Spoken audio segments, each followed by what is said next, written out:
আজকে আমি ঢ্যাঁড়সের আবারও একটি দুর্দান্ত স্বাদের রেসিপি নিয়ে চলে এসেছি, যেটা গরম গরম রুটির সাথে তো অসাধারণ লাগেই, এছাড়া ভাত দিয়েও কিন্তু মন্দ লাগে না। এই ঢ্যাঁড়সের রেসিপিটা বানানোর জন্য আমি কিন্তু 300 গ্রাম মতো ঢ্যাঁড়স নিয়েছি আর একটা আলু নিয়েছি। ঢ্যাঁড়সগুলো খুব ভালো মতো কিন্তু ধুয়ে নিয়েছি। কাটার পর ঢ্যাঁড়স কিন্তু ধোয়া যায় না। যেগুলো মোটামুটি মিডিয়াম সাইজ সেগুলো আমি গোটায় রাখবো, যেগুলো একটু বড় সেগুলো আমি একটু কোনাকুনিভাবে এভাবে কেটে নিচ্ছি। দেখুন, আমি যেগুলো মিডিয়াম সাইজ যেগুলো গোটায় রাখছি, যে ঢ্যাঁড়সগুলো একটু বড় সেগুলো কোনাকুনি করে কেটে নিয়ে ফিরে আসি। দেখুন, সবকটা ঢ্যাঁড়স আমার কাটা হয়ে গেছে। আমি ম্যারিনেট করব।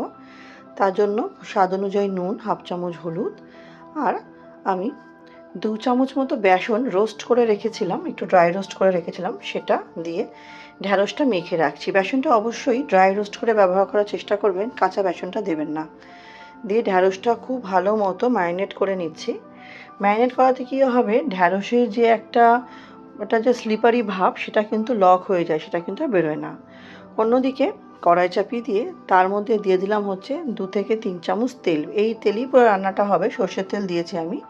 দিয়ে এর মধ্যে ঢ্যাঁড়সগুলো আমি বেশ এপিট ওপিট করে লালচে লালচে করে ভাজা ভাজা করে নেব। তাতে ঢ্যাঁড়সের টেস্টটাও দুর্দান্ত আসবে, আর কিন্তু রান্নার পর ঢ্যাঁড়সটা দেখতেও অসাধারণ হবে। দেখুন, খুব ভালো মতো আমি ঢ্যাঁড়সটা এপিট ওপিট করে লালচে লালচে করে ঢ্যাঁড়সটা ভেজে নেব। আমার রেসিপি আপনারা কে কোথা থেকে দেখছেন অবশ্যই কিন্তু জানাবেন বন্ধুরা। আপনাদের কমেন্টগুলো পড়তে যেমন আমার ভীষণ ভালো লাগে, আপনাদের কমেন্টে কিন্তু আমি রান্না করার উৎসাহ পাই। তখন মনে হয় নতুন নতুন রান্না করে আপনাদের সামনে উপস্থাপনা করি। দেখুন, প্রত্যেকটা ঢ্যাঁড়স কিন্তু আমার ভাজা হয়ে গেছে। এবার ঢ্যাঁড়সটাকে আমি তুলে একটা বাটির মধ্যে রেখে দিচ্ছি। সবকটা ঢ্যাঁড়সই আমি তুলে নেব, সবকটা ঢ্যাঁড়স তুলে আমি রেখে দেবো। তারপর আমার যেটুকু তেল থাকবে সেই তেলেই আমি বাকি রান্নাটা করব। এই তেলের মধ্যে আমি 2টো শুকনো লঙ্কা ফোড়ন দিলাম, আর 1 চামচ গোটা জিরে আর 1 চামচ গোটা ধনে। ধনেটাকে আমি একটু ভেঙে ভেঙে রেখেছি, ফোড়ন দিয়ে দিলাম। দেখুন, এখানে ঢ্যাঁড়স রয়ে গেছে, এটাকে আমি তুলে নেবো পরে। দিয়ে ফোড়নটা খুব ভালো মতো কিন্তু আমি ভাজা ভাজা করব। 5 থেকে 6 সেকেন্ড ঢ্যাঁড়সটা আমি একটু ভাজা ভাজা করে নেব। ঢ্যাঁড়সটা ভাজা ভাজা করার সময় দেখবেন ঢ্যাঁড়স থেকে একটা খুব সুন্দর একটা গন্ধ আসবে, মিষ্টি একটা যখন গন্ধ আসবে সেই সময় আমি আলুগুলো দিয়ে দিলাম। আলুগুলো আমি একটু লম্বা লম্বা করে কেটে রেখেছি, আপনাদের যদি মনে হয় ডুমু ডুমু করে কাটবেন সেটাও করতে পারেন। লম্বা লম্বা করে কাটার ফলে দেখতে সুন্দর হবে আর তাড়াতাড়ি নরমও হয়ে যায়। ঢ্যাঁড়সটা দেখুন প্রথমে খুব ভালো মতো ভাজা ভাজা করে নিলাম। তারপর ঢ্যাঁড়সের মধ্যে গুঁড়ো মশলা দেবো। দিলাম স্বাদ অনুযায়ী নুন, হাফ চামচ মতো হলুদ গুঁড়ো। নুন হলুদ দিয়ে আমি আলুটা বেশ ভালো করে ভাজা ভাজা করে নেব, যাতে আলুটা নরম হয়। আমি কিছুক্ষণের জন্য আলুটাকে ঢেকে রাখবো।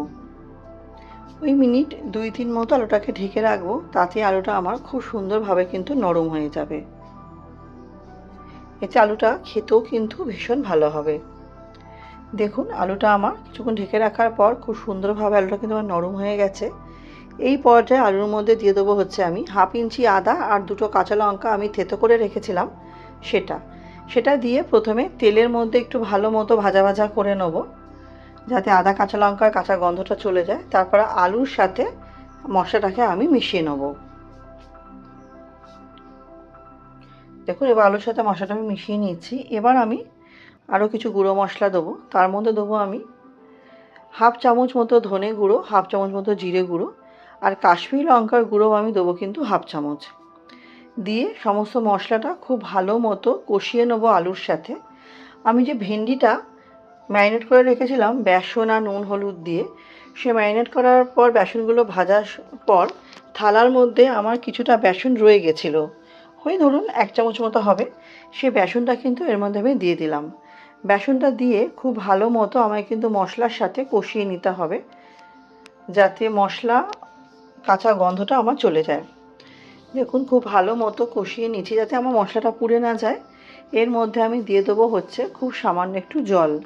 ছোট যে চায়ের কাপগুলো হয় সেই হাফ কাপেরও কম আমি এর মধ্যে জল দিলাম।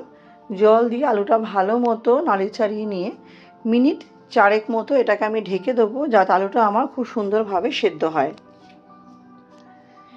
দেখুন, খুব ভালো মতো নাড়িয়ে চাড়িয়ে নিলাম। আলুটা আমি মিনিট 4 জন্য ঢেকে রাখবো, যাতে আলুটা আমার খুব সুন্দরভাবে সেদ্ধ হয় আর যাতে মশলাগুলো খুব সুন্দরভাবে মজে যায়।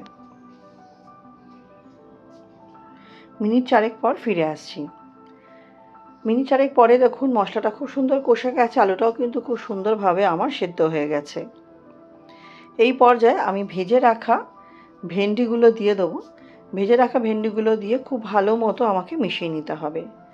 আমার চ্যানেলে যারা আজকে নতুন, আমার ভিডিওগুলো যদি আপনাদের সামান্য হলেও ভালো লেগে থাকে, চ্যানেলটি সাবস্ক্রাইব করে পাশে থাকার অনুরোধ রইল।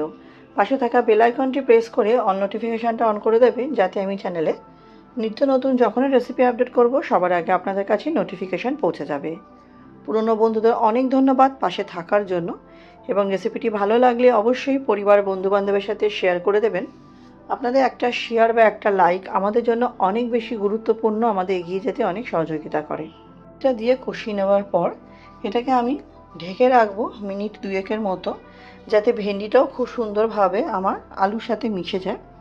মিনিট 2 পরে দেখুন খুব সুন্দরভাবে রেডি হয়ে গেছে। এর মধ্যে আমি দিয়ে দিলাম হচ্ছে হাফ লেমন মতো চাট মশলা আর বেশ খানিকটা ধনে পাতা, আর সমস্ত স্বাদকে ব্যালেন্স করতে দিয়ে দেবো খুব সামান্য একটু চিনি। দিয়ে সমস্ত উপকরণগুলো খুব ভালো মতো আলু ভেন্ডির সাথে মিশিয়ে নিলেই এটা আমার রেডি হয়ে যাবে গরম গরম পরিবেশন করার জন্য। তাহলে বন্ধুরা, রেসিপিটা আমার কেমন লাগলো অবশ্যই কিন্তু জানাবেন। এই একটা ঢ্যাঁড়সের বেশ ড্রাই রেসিপি থাকলে আলু রুটি বলুন, পরোটা বলুন, সব কিছুর সাথে কিন্তু ভালো লাগে। এছাড়া অফিসের লাঞ্চ বক্সে রুটির সাথে দিলেও কিন্তু এটা বেশ রুটির সাথেও খেতে ভীষণ ভালো লাগে। আর রাতেরবেলা ডিনারও কিন্তু বানিয়ে নেওয়া যায়, খুব তাড়াতাড়ি রেডি হয়ে যায়। দেখুন আমি চিনিটা দিয়ে দিলাম। এরপর খুব ভালো মতো মিশিয়ে নিয়ে কিছুক্ষণ স্ট্যান্ডিং টাইমে রাখলে রেডি হয়ে যাবে গরম গরম পরিবেশন করার জন্য। তাহলে রেসিপিটা আমার কেমন লাগলো অবশ্যই কিন্তু জানাবেন।